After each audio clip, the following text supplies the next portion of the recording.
Understanding Battling Hypothermia, a guide for English learners.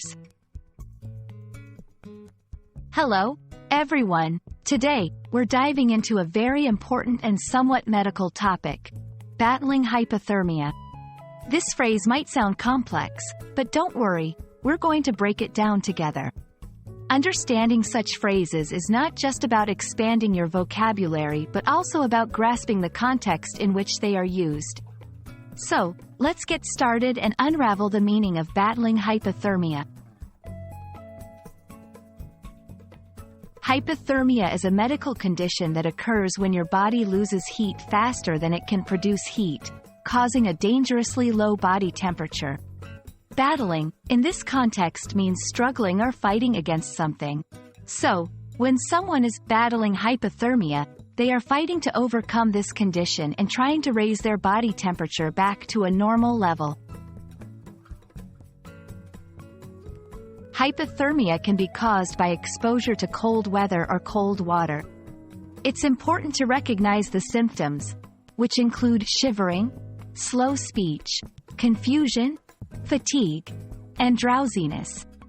Understanding these signs can help you realize why someone might be battling hypothermia and how serious the situation could be. The word battling is often used in health contexts to describe a person's effort to overcome a disease or a condition.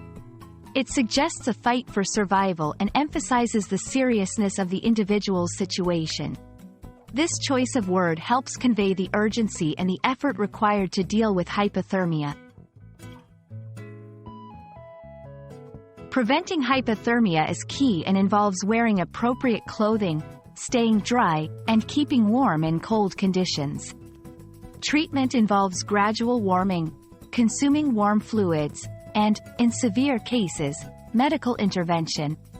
Understanding these aspects can help you grasp the full scope of what it means to be battling hypothermia. I hope this video has helped you understand what it means to be battling hypothermia. It's a phrase that combines the struggle of fighting a serious condition with the medical knowledge of what hypothermia is and how it affects the body. Remember, learning English is not just about words but understanding the context in which they are used. Stay warm, stay safe, and keep learning. See you in the next video.